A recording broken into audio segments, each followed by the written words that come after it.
Chapter 31. Paintball. Fireworks exploded in every color and shape, blending together in the artificial sky of the Solomon Colosseum pyramid. Drones executed choreographies of millimetric perfection, projecting replays of the instant the demon, Baal, agreed to seal the pact with the scholarship initiate Americana. Her face, stamped with QR codes, appeared on a colossal scale, as though the sky itself were a living screen. Americana felt a whirl of astonishment, adrenaline, surprise, and fear. She couldn't grasp the magnitude of what had just happened. She couldn't weigh the impact of that moment, only that it was immense. The millions of inhabitants of the Imperium in the Colosseum seemed to be celebrating something she had achieved. Maybe it wasn't only for her, Americana, an undocumented immigrant in the United States, chosen by an app, now inside the most exclusive bunker in the world. Maybe it was the fact that Baal, a demon of the Ars Goetia, had accepted the pact. Maybe the crowd was celebrating the pact itself, far more than her personal victory. Either way, the impact was visible. People's reactions were everywhere. Stares, screams, drones, music, celebration. The Colosseum pulsed as if the very ground were, vibrating with the collective breath of that moment. Americana looked at Poppendacker and let out a short laugh. The little robotic panda, trying to honor his mommy with fireworks and confetti, was completely jammed. He still wasn't 100% restored, and the fireworks, stuck in his ears and nose now, coughed jets of colored smoke out of every opening. Confetti leaked from his butt like a bizarre, chromatic diarrhea. Even so, in the middle of the chaos, Poppendacker hopped, spun, sang, shouted, and danced, loyal to his mommy's celebration. Suddenly, the lights of the Solomon Colosseum began to flash yellow. The crowd slowly calmed. The screams faded. Footsteps slowed, until silence draped itself over the air like a ceremonial mantle. On the giant LED screen that covered the entire Colosseum, a message appeared. Level 2 of the King MatNat games begins now for player Americana del Silva. Americana lifted her face and read it. She found it curious to see the word player before her name. She felt recognized, named, seen. At the center of the altar, President CEO Magnum remained standing. He lifted his arms, and the drones responded at once.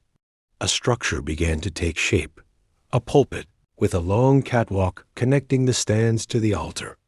Then, without a sound, the demon Baal walked over to stand beside Americana. The first people began to descend from the stands toward the catwalk. Each step looked rehearsed. Soon others followed, and then more. They moved toward the pulpit as if drawn by an invisible gravitational field. Within minutes, there was a line of at least 100 people. Americana watched with growing focus. The feeling of apprehension rose in her chest. She spoke out loud, almost without realizing it. What's happening? What's going to happen now? Then she felt Poppendacker's small, furry hand poke her arm. Stay calm, Mommy. Papa will explain. Everything properly too, Mommy. Level 2 of the King MatNat games has started for Mommy. That means any citizen of the Imperium who wants to place a bid. And if you approve that citizen's bid, then they will become a patron of Equal 10 Academy. Americana frowned. She thought for a few seconds. Someone told me that. I don't remember who. But that means people are going to pay to use the demon's favors. The one I secured the pact with, right, Papa? Exactly, Mommy. If someone is a politician, a celebrity, a business person, or has any interest in benefiting from the wisdom and favors of the demon you made the pact with, now is the moment to propose a deal. Whoever offers the highest amount of money gets priority, Mommy. But there's a catch. It's not enough to offer the highest amount. You have to approve whether that person's cause is something you care about. Americana looked at the line growing in front of the pulpit. People positioned themselves as if awaiting judgment. She asked in a low voice, "But, Papa, how am I supposed to know which projects to approve? How am I going to choose who is fit to ask for something, even paying, so that I can ask the demon?" Pappendackern placed his little paw over his own heart. "It's simple, Mommy. You just have to feel it right here. Papa is absolutely sure Mommy will accept as patrons the best people, with the best intentions possible." Pappendackern lifted both little arms at the end of the sentence, like someone concluding a sacred speech. Americana glanced aside. She saw Bal, silent, motionless, yet undeniably present. The translucent sphere of his face kept reflecting the same face, hers. Then she looked at CEO Magnum, who followed the line of candidates as if each one carried two stories, the one they showed and the one they hid. Then, almost imperceptibly, the line began to move. One by one, people stepped away. They rounded the sides of the pulpit and returned to their seats in the stands, as if a silent summons were guiding them off and back. The corridor before the altar, where the would-be patrons were meant to present themselves, emptied out until it looked like a corridor made of wind. Suddenly, Pappendackern clung to Americana's legs with all his strength. He hid behind her, trembling slightly. "Mommy, protect me. The bad man who hurt Papa in the butt is right there." Americana turned her gaze to the catwalk. Patron Uvo was walking among the candidates for patron who still remained. One by one, he approached and whispered something into each person's ear. As soon as they heard the whisper, the candidate turned and left without a single question. "But what's happening? What is he doing?" Americana asked, feeling her skin prickle. The ritual continued until only one person remained before the pulpit. Patron Uvo drew close, spoke in a low voice, and the person left at once. As he stepped away, Patron Uvo looked at Americana from a distance and showed a sly half-smile. It seemed to say everything was under control, and nothing would ever be hers. Within moments, there were no candidates left, no patrons to be weighed. The space before her turned empty, wide, silent. For the first time that night, Americana felt real fear. They left. There's no one. And now, what's going to happen? She murmured, as if the doubt itself had weight. Then a terrible thought cut through her mind. What if this emptiness was grounds to undo the pact? What if a lack of patrons meant Americana and her newly made pact would be deemed useless to the Imperium? What if the pact would be cancelled and erased as if it had never existed? Americana felt a chill climb her spine. Her whole body reacted before her mind could catch up to words. But then something moved up there, in the stands. A figure began to descend. The face wasn't visible. The lights didn't reach that far. The only clear thing was a point of purple moving through the crowd, like a shard of dream crossing the entire Colosseum. Patron Uvo noticed immediately. He walked up to the citizen approaching, ready to whisper something and drive them away like the others. But the citizen raised a hand before even hearing him. It was a curt gesture, final. In that moment, Americana seemed to wake from inside herself. "Wait. It can't be. I don't believe it." Pappendackern's eyes went wide. "What is it, Mommy?" Papa detected a strong spike in her heart rate. "Yes, it is. It's her." Americana pointed, her heart vibrating against her chest. "It's Billy, Papa, Billy." Billy emerged with her long purple hair, walking with purpose toward the pulpit. There was firmness in her steps, as if the path had already been drawn. She stopped at the microphone and gave a brief bow to President CEO Magnum. Then she looked straight at Americana and winked, a wink that seemed to carry an ancient secret. On the LED screen, Billy's image expanded into a colossal scale. Just below it, a pale banner appeared. Patron candidate. The Colosseum returned to absolute silence. Millions of eyes watched. Then CEO Magnum's voice echoed to the four corners. Fac FOEDUS, citizen. Present yourself to the Imperium. Billy stepped up to the microphone with impeccable posture. Fac FOEDUS, Your Excellency, Mr. President CEO Magnum, Fluffy. I am Billy Impress Hollow, born and raised in the Imperium. CEO Magnum gave a slight nod before continuing. You come to this pulpit before all of the Imperium to request the position of patron of Equal 10 Academy. Therefore, I ask you, citizen, Billy Impress Hollow, are you aware of the responsibilities and the commitment to the Academy, as well as to all of the Imperium, swearing loyalty, fidelity, and obedience? Billy inclined her body and answered with firmness. Yes, Fluffy, Mr. President. I am aware of the responsibilities and the commitment to the Academy and to everyone in the Imperium. CEO Magnum then turned to Americana. Initiate Americana del Silva, now a player in the King MatNat games. Do you accept? Billy Impress Hollow as your patron throughout your journey in the King MatNat games, for as long as you consider convenient and favorable, preserving above all the collective interests of the Imperium? Poppendakern immediately poked her. Yes, Mommy. Yes, Mommy. Yes, Mommy. Say yes. A few people in the stands laughed. Americana looked at Billy. She was smiling too, and she nodded yes with effortless ease. Yes, Mr. President Fluffy. No, sorry. Without the Fluffy, just the President. I mean, wait. Laughter rolled through the entire Colosseum.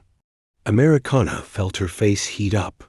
She took a deep breath, straightened her posture, and then said, Yes, Mr. President CEO Magnum, I accept Billy as my patron. CEO Magnum inclined his head and with complete calm took up a black-covered Holy Bible. The object didn't feel like a mere book, but like an ancient artifact made to weigh upon the soul. He gestured for Billy and Americana to step closer to the pulpit. Place your left hand on this Holy Bible, fully aware that the one true God, Jehovah Yahweh, searches your hearts and your intentions. Raise your right hand to the heavens, so that all in the celestial regions may be aware of this decision. The two moved together.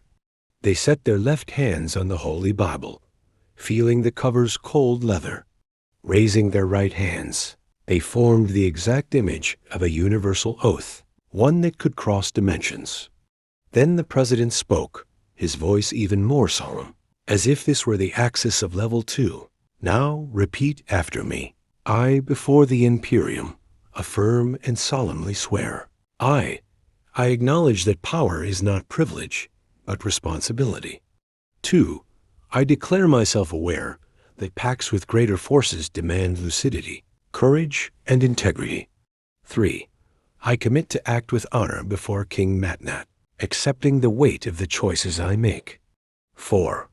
I promise to defend the truth, even when it stands against me.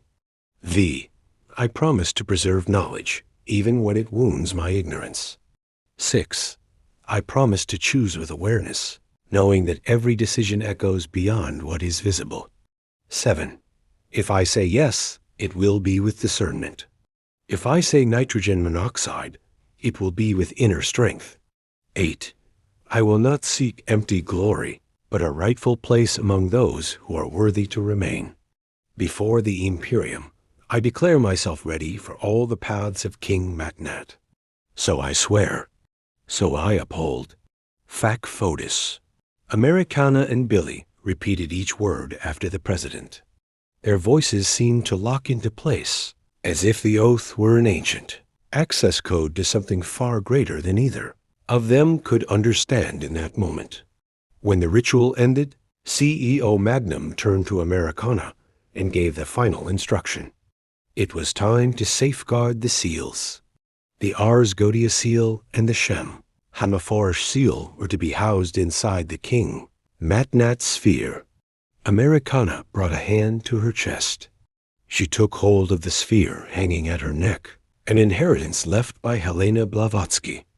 Under the president's guidance, the demon Bao and the angel Veihoia were finally sealed within the King MatNat sphere, now in the player's possession. A new gleam lived there, a color that hadn't existed before.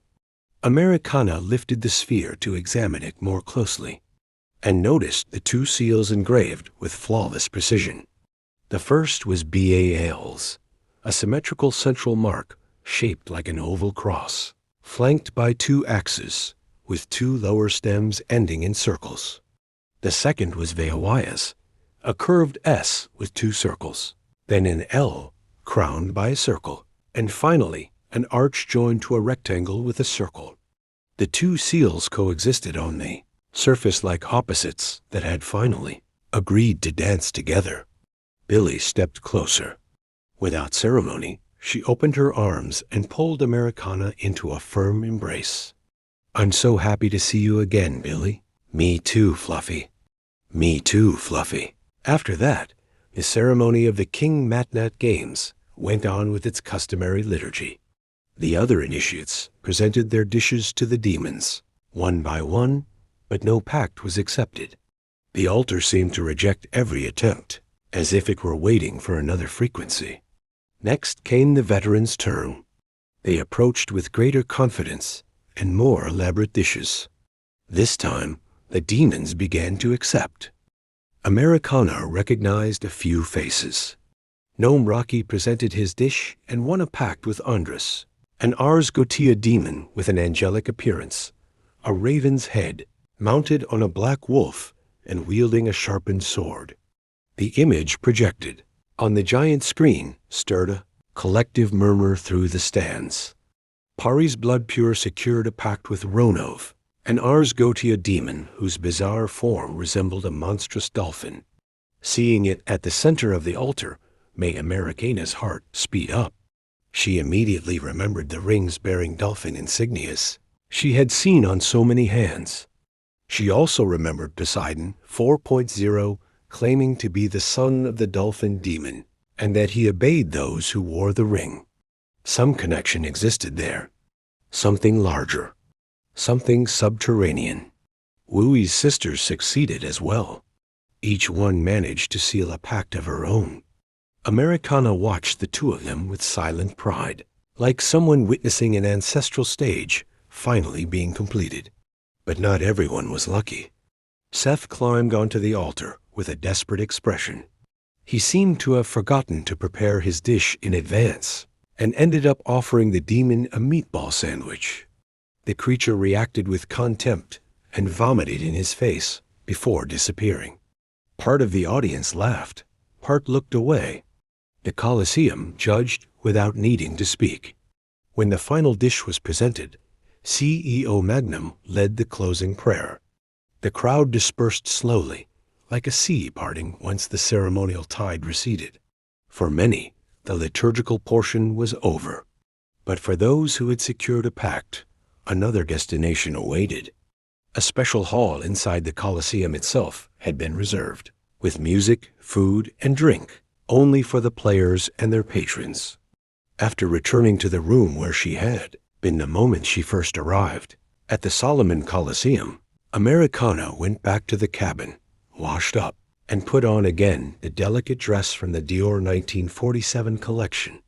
Poppendakern, still in need of full repairs, grabbed another drone and began emergency fixes.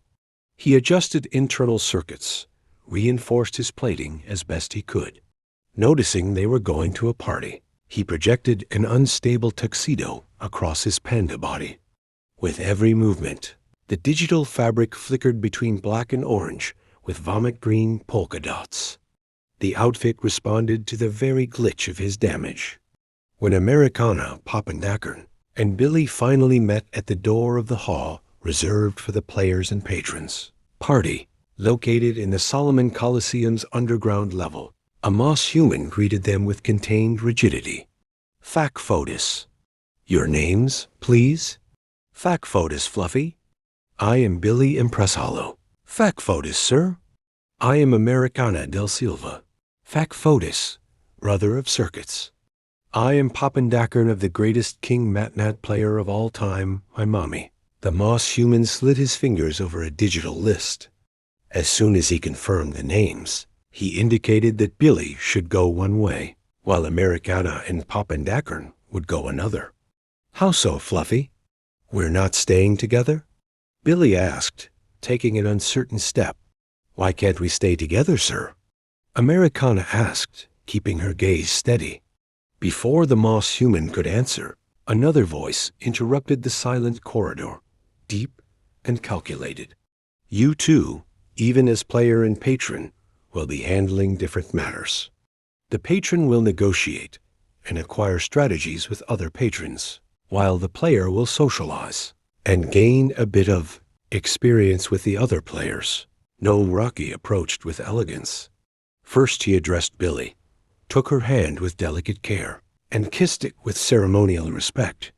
Then he repeated the gesture with Americana. But what about Papa? Isn't Papa going to get a little kiss on Papa's little paw, too?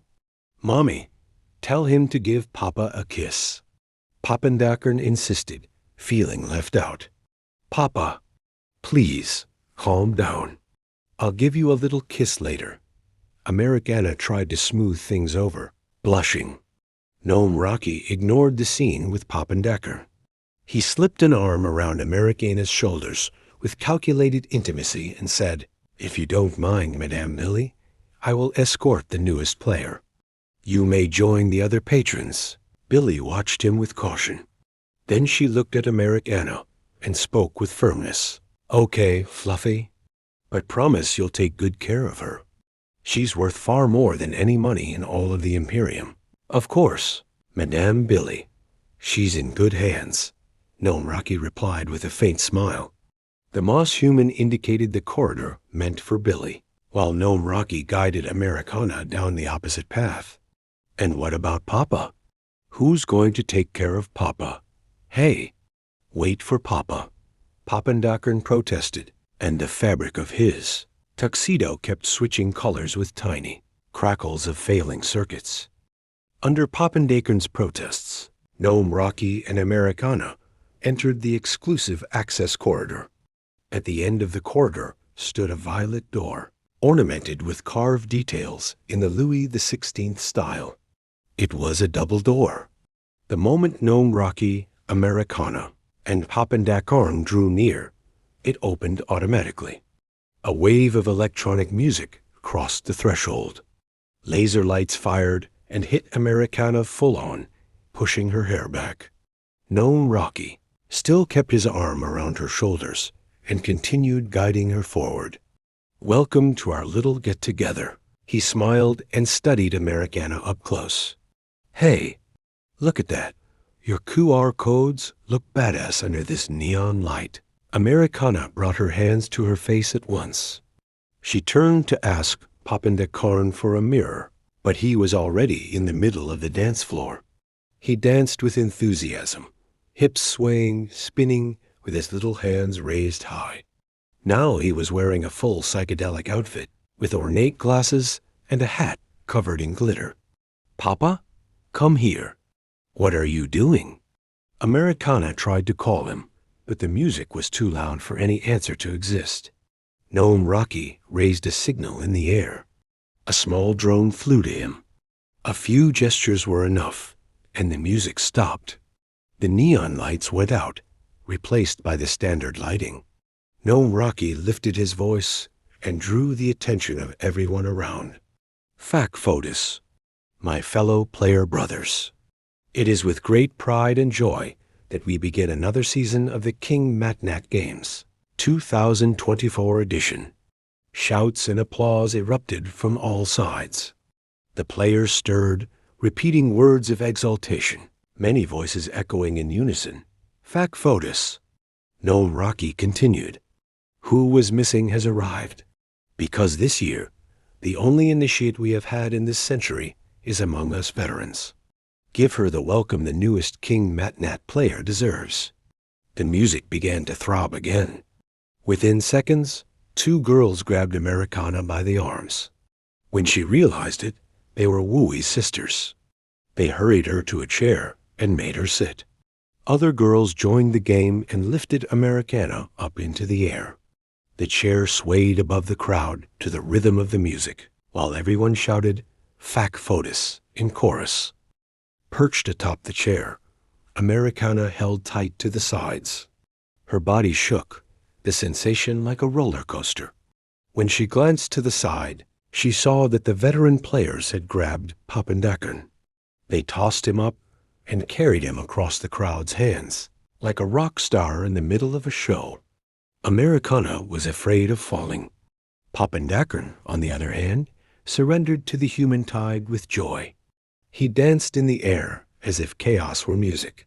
He laughed and waved his little arms like a true rock star. After a few moments, Americana was set back down on the floor. The music stopped. Gnome Rocky regained control of the room and raised his voice. All right. You know what time it is now?" The answer came in unison, like a collective mantra. Paintball. Paintball. Paintball. One of the drones drifted closer and began to hover above everyone's heads. From the drone emerged a spinning sphere with several names engraved on it. Concentration spread through the hall as the sphere rotated, surrounded by smaller balls. Then a small hatch opened, and one of the little balls dropped to the floor. The crowd parted to see the fate of the draw and, more importantly, the name inscribed on it. The ball bounced, spun, and only then came to a stop. A veteran stepped forward, read it quickly, and shouted, "Amen! Amen! The one selected is Ammon." Shouts exploded. The entire room stirred in reverence at the name of the Ars Goetia demon Amen. Who secured a pact with the demon Amen this year? Gnome Rocky asked loudly. A red-haired veteran stepped forward, raising the King MatNat sphere above his head. The hall opened around him. Americana was pushed backward, unable to see properly, until she found Pappendacken again in the middle of the crowd. "Papa, where were you? Don't wander away from me again. Okay? Okay, Mommy." Papa has now activated inseparable companion mode. The veterans began to make room, and Americana could finally see the center of the hole.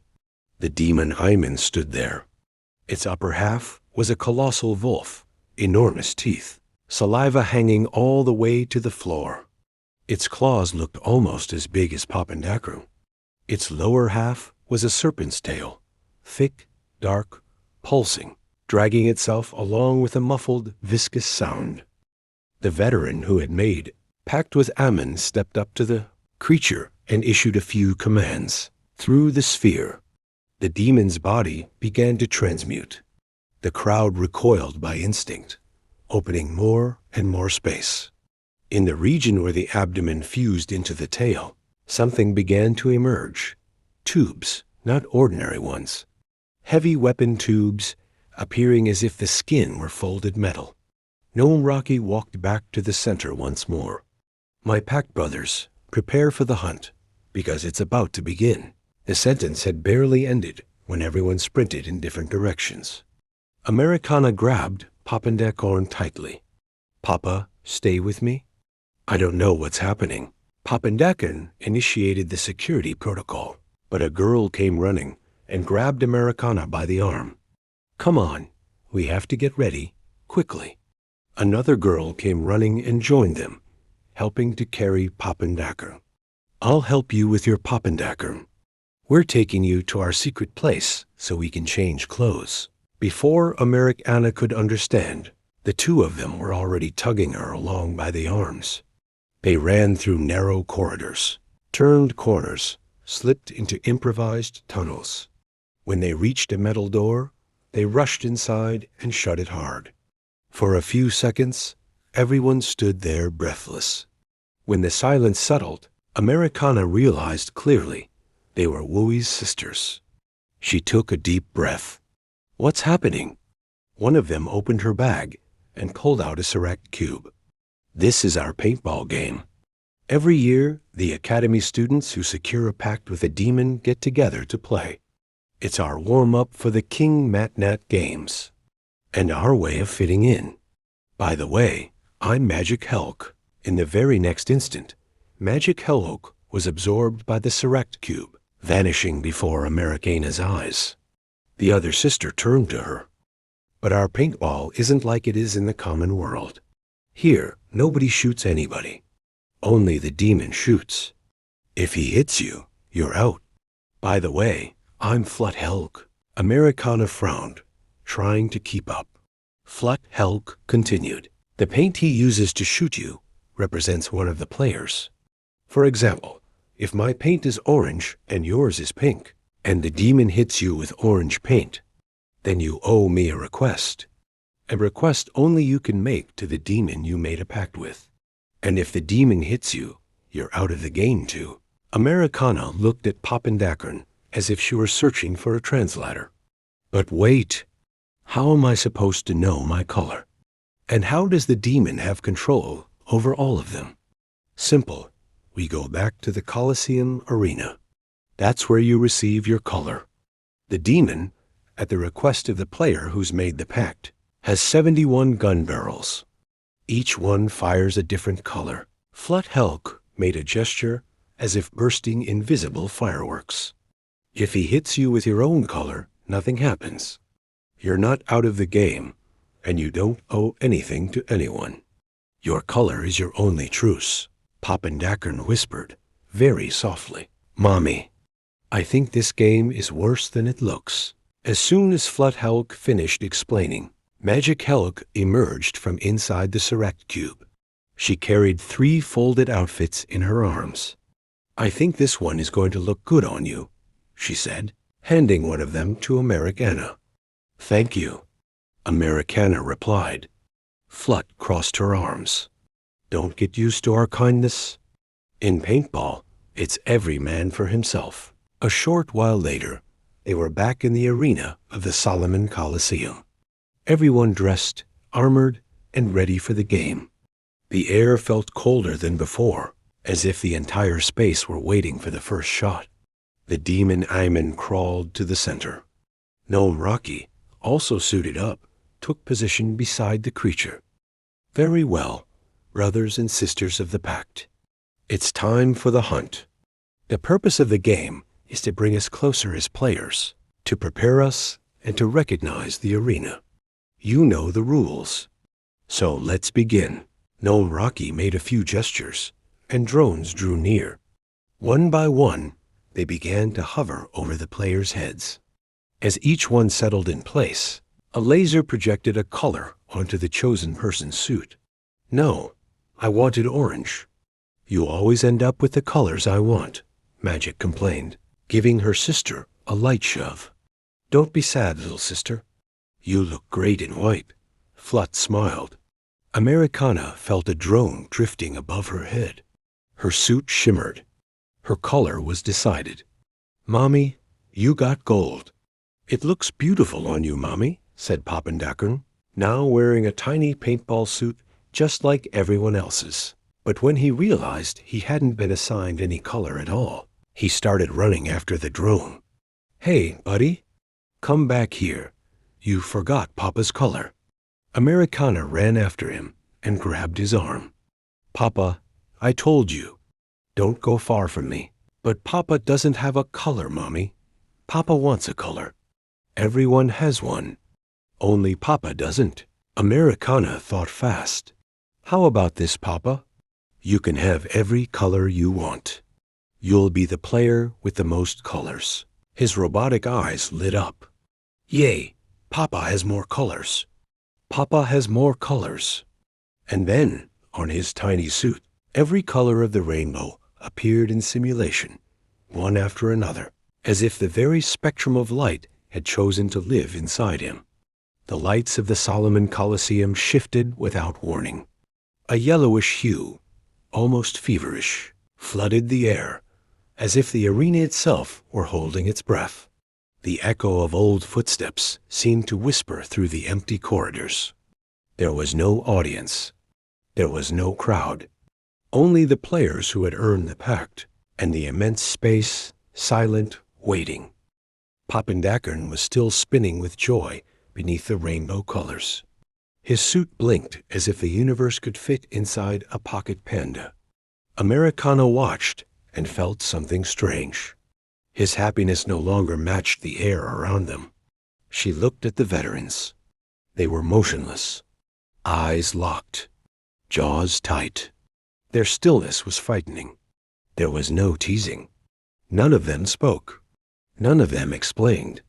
It was as if they had all received a silent signal, one she still didn't know how to hear. Only then did Americana realize the silence was alive. Her breathing became audible. The sound seemed to come from outside her body. Each inhale echoed like a mistake. Papandakern stopped dancing. He felt it. His little paw came to her leg and held on tight. Mommy. The air got heavy. Why did the air get heavy, Mommy? Americana didn't know how to answer. Instinct spoke for her. Something is about to begin. Americana's eyes swept over the empty Colosseum. That was when she found Amon. He already had his back to them, like an animal on the verge of turning. He wasn't looking at anyone yet, but every muscle seemed to be listening, as if he could smell the paint before paint even existed. Americana swallowed hard. She felt something in her stomach that wasn't fear. It was a question. Am I really ready for all of this? Papandakern whispered softly, as though he were speaking a programmed secret. Mommy. The silence is counting something. The whole arena seemed to agree. And Americana understood. The silence was the first alarm. The silence didn't break all at once. It yielded, like ice cracking slowly. Noam Rocky walked to the front of the group. Each step was calculated, as if even the ground could eliminate a player for a wrong posture. Americana realized he wasn't using his gaze to see the path. It felt more as though the space itself opened a passage out of respect. He stopped. Without raising his voice much, he spoke with a calm that made everything even more dangerous. Attention. If anyone moved before the alarm sounds, you are automatically disqualified. No one reacted. No one even blinked. Americana felt something inside her freeze. The sentence wasn't just a game rule. It was a ritual verdict. In there, the body mattered more than any manual. Anyone who moved ahead of the alarm wasn't brave. They were stupid. Noam Rocky kept his eyes steady. Only then did Americana notice. His gaze wasn't aimed at the players. It was aimed at Amon. The demon still hadn't turned all the way, but his back was already trembling. His tail moved in a slow coil, as if lengthening itself before an attack. The wolf part drew a deep breath, swelling its ribs with low sounds of metal scraping flesh. Americana felt her knees go light. The Colosseum was too big. There was nowhere to hold on. Beside her, the Helk sisters traded quick looks. Magic blinked slowly, as if her body were saying, "Pay attention. This is where fear is born." Flut stretched her arms and let the air out slowly. Their breathing was synchronized, rehearsed, years of ritual. It was in that instant that Americana realized everyone knew, except her. Papandakern squeezed her leg tighter and murmured, eyes wide, "Mommy, I think the silence wants to take someone down." The drones began to pull away. The lights flickered. A countdown appeared on the big screen. It had no color. It had no sound. Only the numbers. The players tilted their heads. And Amon, at last, began to turn. The giant screen filled the entire dome of the Colosseum and projected a single number 10. No sound was made, yet everyone breathed as if they'd heard an invisible snap. The veterans exchanged looks. It was as though each of them were hearing a private summons, something Americana still didn't know how to recognize. When the screen showed 9, the Helk sisters bent their knees. Magic murmured a short phrase, like an activation code. Flut only tilted her head. Americana didn't understand the language, but she understood the intention. This wasn't a game. It was ancestral preparation. The clock marked 8, and Americana's heart beat far too hard. The sound seemed to come from outside her body, as if the Colosseum had 3 heartbeats. Hers, the veteran's, and Amen's. At 7, Amen's breathing changed. The wolf part's chest expanded, and the tail lifted like a natural weapon. He still didn't attack, but his body had already chosen who deserved to be the first target. At 6, Americana realized she needed to breathe differently. The air in there wasn't air. It was a warning. Instinct tried to warn her in 1,000 ways, while her mind insisted on understanding what instinct was. When the screen marked 5, Pappendackern grabbed her leg and spoke so softly, his voice seemed to come from the floor. "Mommy." Papa's sensors are detecting a strange vibration. 4 appeared on the screen. Americana felt the floor tremble. No one seemed to feel it but her. The silence was collective. The fear was personal. At 3, Gnome Rocky raised his arm without taking his eyes off Aman. The gesture was simple, yet everyone took a step back. Americana realized he wasn't merely reminding them of rules. He was safeguarding rituals. The clock displayed 2, and the air around Americana turned colder. The demons, breathing, echoed through the Colosseum as if the entire space were his lungs. And maybe it was. The number 1 appeared. Americana tried to find an exit. She imagined running. She imagined praying. She imagined going back. But her body no longer obeyed. It was in another orbit. The clock hit 0. The alarm didn't sound. It exploded. The 0 had barely appeared on the screen when the alarm tore through the silence, like an animal caged for centuries. Red lights burst in cutting flashes, colliding with the curved walls and multiplying across the LED dome, as if the Colosseum itself were repeating the announcement of chaos back into itself. Amen moved. Not a step. Not an attack. A bodily response, as if the entire organism had been triggered by a single command rising from the depth of the arena. The wolf part arched its back and bared its teeth. The serpent tail lifted with the agility of something that commands gravity. And then, from inside the fused abdomen, the paintball barrels opened like metallic organs searching for air. There was no aim, no choice, no pause. The demon fired every color at once. 71 jets of paint detonated toward nothing, and immediately nothing stopped being nothing. The sound wasn't only gunfire. It was a prophecy spat out with violence. The arena shuddered as if the shots had mass of their own. Drones spun in the air to capture every burst. The players' shadows leapt away, trying to outrun their own bodies. The veterans didn't hesitate. They ran like people who recognize the signal of life and keep living. Americana, by contrast, took 1 second too long.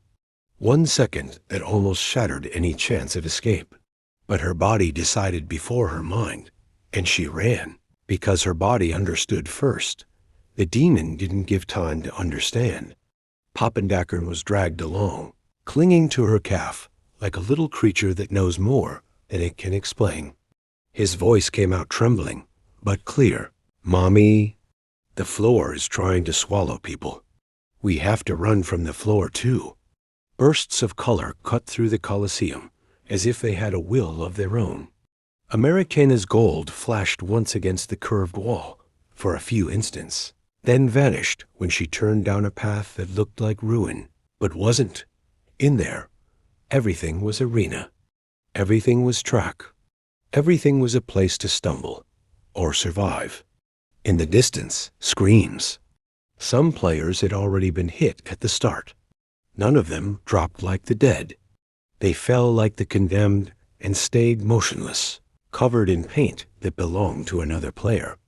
As soon as the paint dried, the drones drifted closer and removed them slowly, as if elimination were a nearly ceremonial gesture. Americana only ran. No map, No idea. No proper breath. That was when she understood. The entire Colosseum was bigger than her survival. And Amun wasn't shooting to scare. He shot like someone fulfilling a pact. The shots echoed like drums searching for a name. With every burst, paint struck the curved walls and spread as if it had a life of its own. The sound didn't resemble a weapon. It resembled accelerated thought. Thoughts trying to find exits where none existed yet. The veterans had already vanished. No one ran in a group. No one called out for anyone. Americana tried to keep up with a few of them, but her legs wouldn't obey. So she followed a simple instinct: look for familiar faces. She found the Helg sisters. They were running steady, synchronized, as if they knew exactly where they were going. Americana felt hope. She sped up. She wanted to stay close to them. She remembered that, only minutes earlier, they had smiled at her, given her clothes, invited her to a secret place. Maybe there was still room for learning, and not just fear. But when she got closer, she understood the mistake. The Helg sisters didn't want to protect. They wanted to endure. And to endure, you had to shove away any extra weight. Magic and Flut rushed to a pillar. A narrow tunnel opened behind it. Small, dark, with room for only one. Americana moved toward it, believing she'd found shelter. Flut shoved Magic in first, hard. Then she tried to shove Americana, not to save her, but to put her in front of the opening, exposed to the central corridor, the exact lane where Amun fired most often. Papendacker noticed before she did. "Mommy." His voice came out sharp, desperate. "That's one of those bad girls. If you go in there, she'll shove you back out, and the demon will paint you all over." Americana hesitated for a second, and that second decided everything. Flut tried to push her again, but Americana stepped back on instinct, like an animal learning reflex at the speed of fear. The paint went past. A burst detonated against the wall just behind her. The color was yellow. The Helg sisters shrank deeper into the tunnel, as if nothing had happened. Americana understood. They hadn't misjudged the body. They'd misjudged the calculation. The plan had been to use her as bait. The firing continued, but something inside her shifted. In that arena, nobody was kind. Nobody had a pact to protect anyone. Whoever had a pact wanted to survive their own pact. Americana backed away, and for the first time, she felt the urge to truly hide. And then she did. She slipped into a dark corner, into a fissure of the Colosseum that seemed safe, smaller, quieter, almost comforting. Even Papendackern didn't speak for a few seconds. Americana crouched, hugged her knees, and breathed. She stayed there until her suit began to make a sound. It wasn't loud.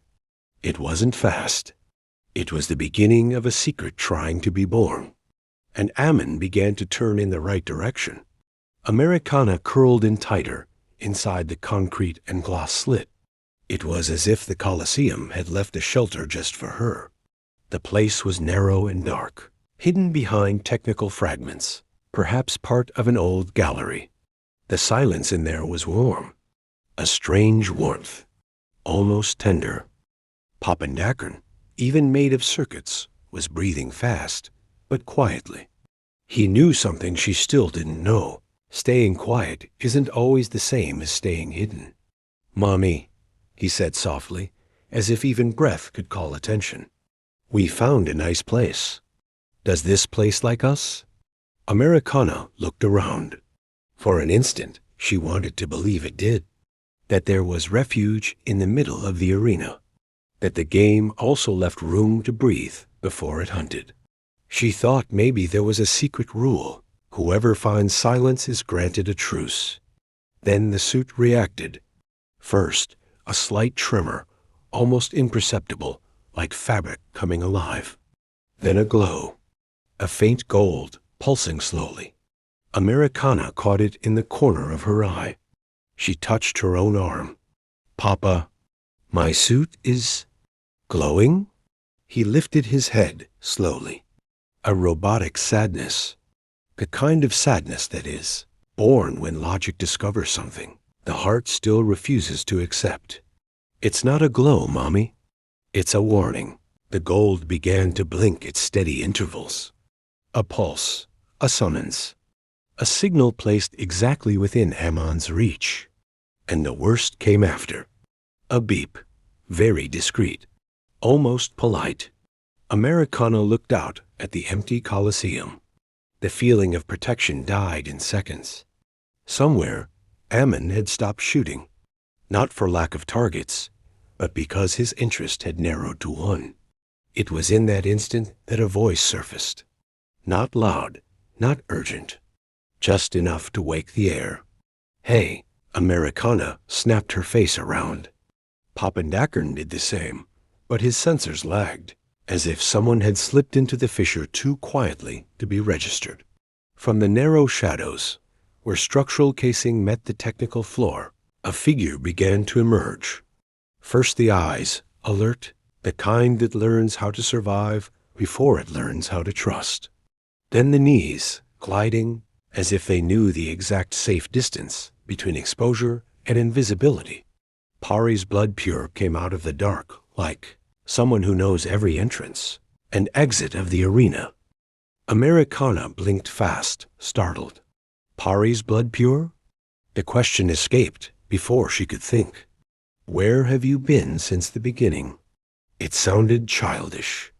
She realized it the moment she heard it. Pari's didn't answer. He only moved closer, low to the ground, like someone avoiding sensors. His voice came soft, but clear, sharp, with a kind of didactic calm that doesn't patronize.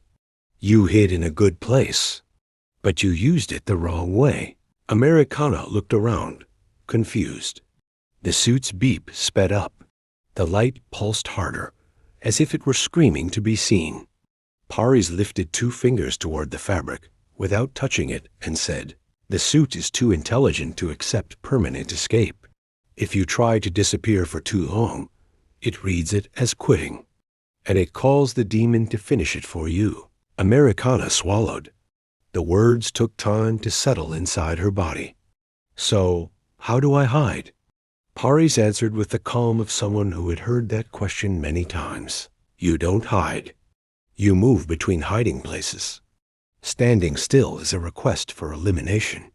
The game only counts as alive whoever remains within sight of danger. Pappendackern tightened his grip on her leg. Papa doesn't want to be eliminated, Mommy. Americana gathered what strength she could and pushed herself upright. The words came with an instinctive sincerity. Thank you for warning me. She tried to extend her hand shyly. Maybe out of manners, maybe out of comfort. That was when she saw it. A golden glint. A ring with the insignia of a dolphin. Her breath locked. That symbol was memory. The ring seen before, Poseidon 4.0's voice, and the rumors about who obeyed all of it without saying a word. Before she could ask, Pari's pulled his hand back and murmured, "You need to move before the demon finds you." Americana couldn't tell if it was advice, an order, or a prophecy. She only knew it was time to leave. And that Ammon was getting closer. Americana's breathing quickened beyond control. The suit kept beeping without mercy, as if announcing a sentence already written. Pari's watched it happen, and still low to the ground, said only, "If you want to escape, go to the center, under the glass platform. Down there no one looks, not even the demon." Americana frowned. The center? That's the packed altar. President CEO Magnum was there. Baal appeared there. You want me to go there? Yes, precisely because of that. Pari's voice was firm, but low. Ammon searches the edges, corridors, small hiding places. The center is ritual. It avoids it. Under the platform, There's room to move, and movement cancels the suit's alarms. You go first, then I follow. That's my trick every year. Pappendackern lifted his head and whispered with urgency, "Mommy." Papa's sensors are detecting the demon Aman's vibrational approach. Americana hesitated 1 second longer than she should have. A shot of red paint exploded against the concrete beside her face. The sound arrived before fear, as if the paint itself were a scream. Her body reacted on instinct. She moved, and when she moved, the suit stopped beeping. It was real. All it took was steps. Silence returned, pulsing against her skin. "Keep walking," Paris warned. "Only stop when you're under the altar." That was the signal. Americana grabbed Pappendackern by the arm and took off. With every step forward, the suit's sound died. But Aman's sound grew, firing, like an animal that can smell courage. Black paint burst against a pillar ahead. Blue paint sliced the air, passing centimeters from her shoulder. Green paint came down like a punch to the ground, too fast to even understand which color might hit her. "Mommy, Papa is being targeted by gravity." Pappendackern tried to run on his own. Missed his step, rolled, slipped, spun like a toy top. Americana caught his arm in the last second. The arena breathed like a giant beast. Every corridor threw back an echo. Every shot left a trail of color in the air. A violent rainbow. A warning that Aman ruled the rhythm of the hunt. And then Americana saw it. The center. The reinforced glass platform. The place everyone had passed through, and no one dared to stay. The Colosseum's pulse changed tone there. Quieter, more resolved. As if it were waiting. Americana threw herself beneath the platform, sliding however she could. Pappendackern locked to her arm. Her body scraped cold concrete, and the suit's golden glow vanished. There was no light down there, no alarm, no color. The space was narrow, but it breathed, as if it knew how to keep secrets. Americana turned her face only to confirm it. That place was real. The suit had gone silent. The arena had gone quiet, and Aman was no longer firing in her direction. Down there everything was silent, dark. Only Americana's heavy breathing could be heard, along with Pappendackern's small circuits slipping into a short, spitting sparks from time to time. The sound seemed to travel through invisible cables inside the floor. Far away, she could hear Aman crawling. One shot, another. Muffled screams when a player was hit. The game continued above like distant thunder. Americana thought she had to keep moving, even if only slowly. If she stayed still, the suit might vibrate, emit light, or betray her location. Crawling in circles until the end might be the only strategy. But when did this game end? With only one survivor left? Or were they all destined to be hit, one by one, to grant wishes to their executioners? Another doubt came like a cold knife. Why had no one explained the rules properly? But the answer came quickly. Everyone there was a veteran. Only she was a beginner. The only one from the 21st century to step straight into level. TWO. Explanations were not custom. Their world was sealed between bunkers and pacts. Americana was still a foreigner in that air, an immigrant to everything. Either way, she could not stay still. She would crawl until something happened. For an instant, her thoughts tangled, like Pappendackern's circuits sparking. She gave a faint smile and thought of the word that fit, reveries. But then she found the thread again. The game, the circle, and one insistent question. Where was Pari's blood pure? She had said she hid there every year. She had said she was never caught, but she still hadn't appeared. Had she been hit? Had she tried to get here and fallen before she could? Americana drew a deep breath. She needed to leave immobility behind. She began to crawl. Pappendackern, at 50 centimeters, could have walked upright in that space. Even so, he lowered himself too, as if he were imitating his mommy or understanding by instinct, or perhaps by love. That war demands silence so that hope can survive. It was only a few meters before Americana struck her head against something. Ow, what is it, Mommy? Is there a problem? I think I hit my head on something, Papa. Wait a moment, Mommy. Papa will analyze the severity of the injury. No need, Papa. I'm fine. But wait. What is that? Americana began to feel around in the dark. Her touch found something cold. It felt like metal. Before she could think any further, a small purple light switched on. It lit part of the space, lifting it out of total darkness and leaving it in half shadow. The change was slow, as if the underground were breathing in an ancient tongue. But wait, where is that light coming from? Americana asked. The glow was coming from Pappendackern's tiny pinky finger. Wow, Papa didn't know Papa could do this. He stared at his own finger as if discovering a secret kept since birth. Americana moved closer to the small flare. The light was too alive to be merely a common function. Papa, are you sure this isn't a built-in flashlight? Something for emergencies? Pappendackern scratched his head with his other little hand. The gesture was slow, almost human. Papa is absolutely sure, Mommy. This isn't in Papa's settings. The purple light grew stronger. Pappendackern's eyes shone with enchantment. Americana, on the other hand, furrowed her brow as if she could smell an enigma. With the light steadier, the space around them began to reveal itself. Lines, contours, structures hidden beneath the arena. Look, Papa, it's a junk chrono station. But what is it doing down here? Pappendackern analyzed the surroundings with surprising attention. Then he pointed. Mommy, look at what's above the jump chrono station. A passage that leads to the altar. The upper part of the glass platform. Americana examined it and confirmed. The passage existed. It had been there the whole time, but only now it had insisted on being seen.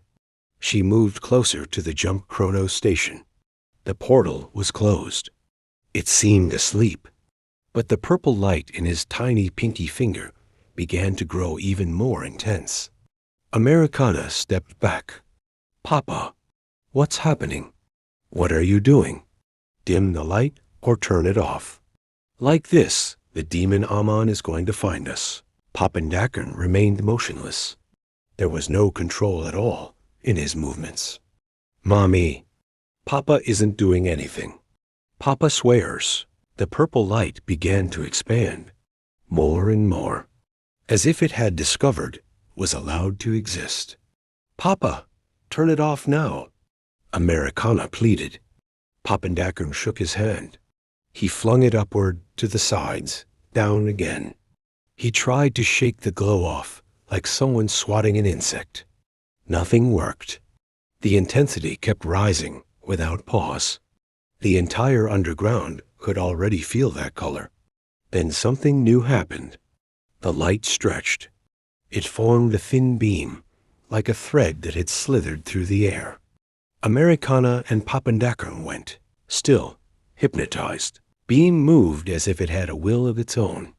Papa, what's happening? What are you doing? Mommy, Papa doesn't know. Papa swears Papa doesn't know. The thread of light touched the jump chrono station. The portal activated in that same instant. Americana jolted back. The jump chrono station was alive now. The portal was breathing. The purple light, however, did not stop. On the contrary, it grew so strong it blurred her vision. Papa, fix this right now. But then another sound emerged, long, low, distorted.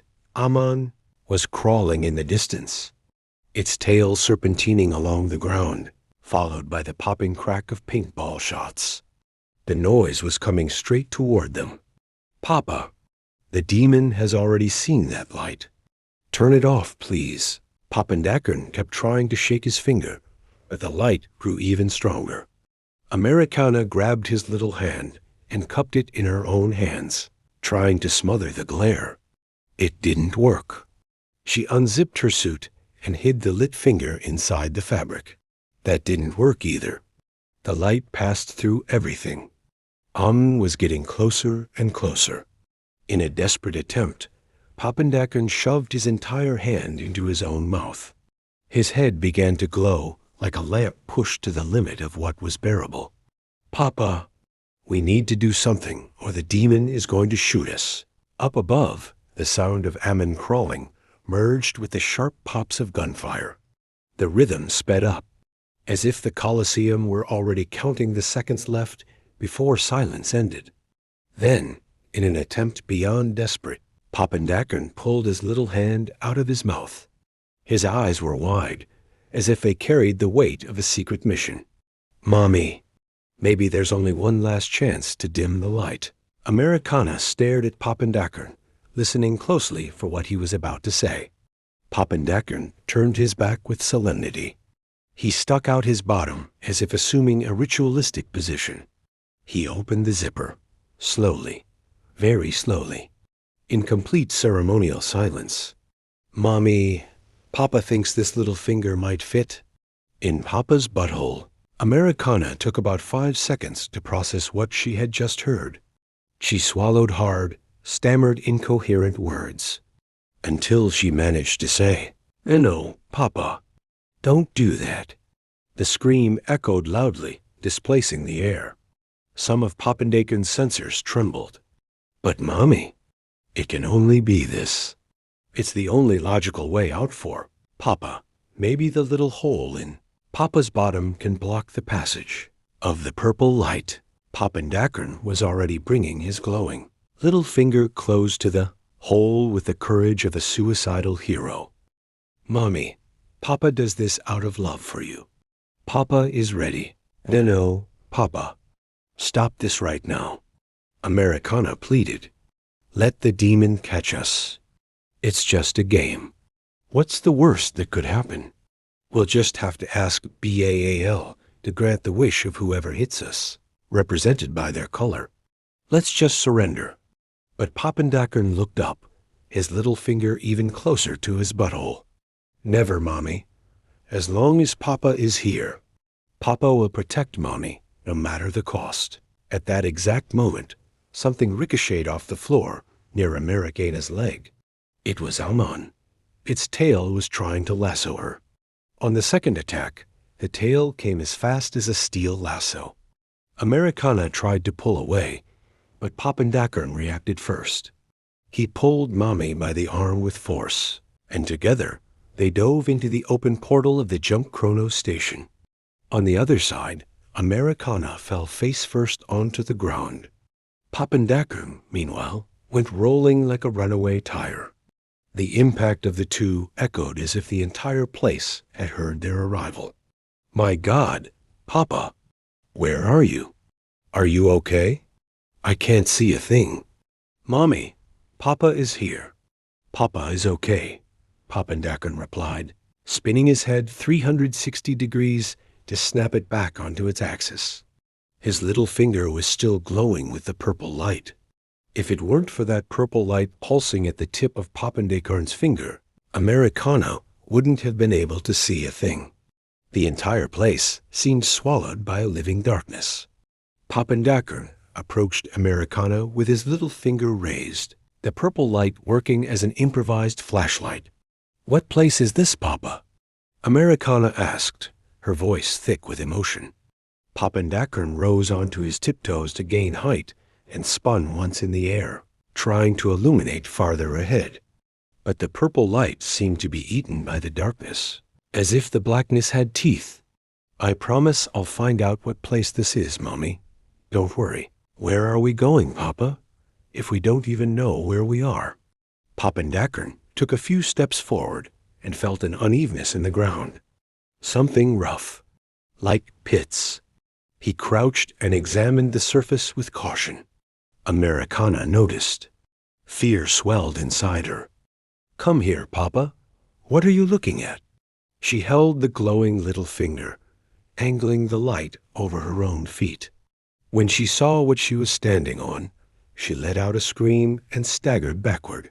"Papa, is this what I think it is?" "Calm down, Mommy. I'll answer in a second." Papa is finishing scanning this structure. A silence seemed to grow heavier. The moment the analysis concluded, Papandakarn turned his face and nodded. "Papa, are these human bones? Are these human skulls?" Americana asked, barely able to speak. "Yes, Mommy. According to Papa's cutting-edge biovision analysis, we're stepping on human bones. Not only skulls, but parts of an entire skeleton." Papandakarn lifted his little arm. The purple light ran along the path ahead. A sea of bones stretched as far as the light could reach. Thousands, dismembered, silent. "But what place is this, Papa? I can't stay here anymore. We need to leave." "Where's the portal?" "I can't see the portal anymore." "Calm yourself, Mommy. Papa is here to protect you. Nothing bad is going to happen." He said it with conviction and puffed out his chest. Papandakarn moved forward carefully. Each step produced a distant echo, as if the entire structure had lungs of its own, and breathed. The purple finger glowed brighter still. Then Papandakarn started to run, shouting at the top of his voice, "Echo, echo, echo." Papandakarn's voice spilled in every direction. Americana watched the little robot sprint away and felt fear climb up her throat. "Papa, come back here right now." "Where are you going?" "Stop it, please." Papandakarn hurried back and stopped in front of her. "Don't worry, Mommy. Papa was only checking now." Papa's voice and footsteps reverberate through the echo to get a sense of the dimensions and size of this place. But Papa's sensors couldn't detect it. This place is simply immense. Americana shrank inward, folding her arms. "My God, Papa, what are we going to do?" To calm her, Papandakarn lifted his little arms, asking to be held. Americana picked him up and hugged him tightly. The robot's small body felt warm, almost human. But then his sensors woke. His eyes turned red. Red alert. Danger. Red alert. Danger. The approach of a large bodily mass has been identified. The vibrations do not match any record in Papa's database. Papandakarn wriggled free and jumped to the ground, raising his little arms like a living barrier. Americana knelt behind him, trying to fit herself into the shadow his small body cast. "Attention, Mommy. Unknown body approaching. Stay down. Don't move. I repeat, don't move." Americana obeyed. She could see and hear almost nothing, only the faint purple light of Papandakarn's finger illuminating the ground. The silence weighed on her bones. And even so, she trusted blindly in his advanced sensors. Time seemed to warp. It lasted only a few seconds, but Americana felt as though the darkness was breathing around them. Suddenly, a hot gust rose, as if someone had opened the door of a gigantic oven right in front of them.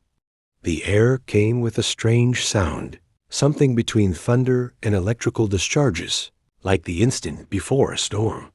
Papandakarn trembled slightly. Americana felt his body vibrate. A few meters away, something colossal rose. An eye, only one, flying, watching. The light it gave off was its own faint, yellowish, like a setting sun. It was too big, enormous, at least the size of a school bus. Americana lifted her eyes and tried to scream, but the scream wouldn't come. Her mouth wanted to open. Her vocal cords wanted to vibrate, but nothing came out. Her voice vanished in the face of astonishment. Her whole body slid into a trance, like those moments when we're trapped inside a nightmare and about to wake at its worst point.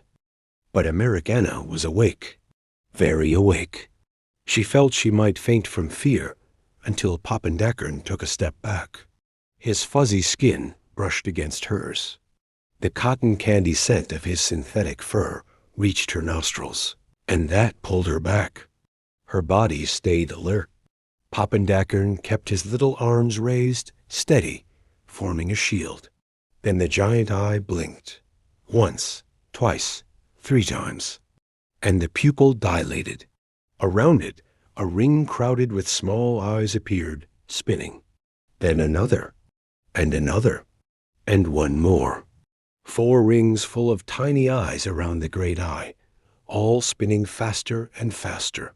In the black pupil, something like a hole began to form. A black hole, sucking everything around it, as if swallowing the air of that place. From inside it came a spark, a ray that seemed golden, yellow, and white all at once. The spark grew, took shape, and thrust itself out of the pupil with a force that felt like it was tearing space apart. As the rings spun and gained speed, the ray gained density. It became solid, alive. Pappendeckern activated every alert sensor. His eyes turned even redder. The siren blared. He opened the compartment in his belly and seemed about to pull something out from inside. But in that instant, a cool wind came from behind. Americana, strong, filling everything. She heard the beat of wings. She felt something hover above her head. When she looked up, she saw 2 great luminous wings rushing toward the giant eye. The eye drew back, and just as it had appeared, vanished. Americana stood with her eyes wide, caught between shock and shallow breath. Her gaze locked onto the immense pair of shining wings. As she watched, hypnotized, a hand settled on her shoulder. Americana jolted.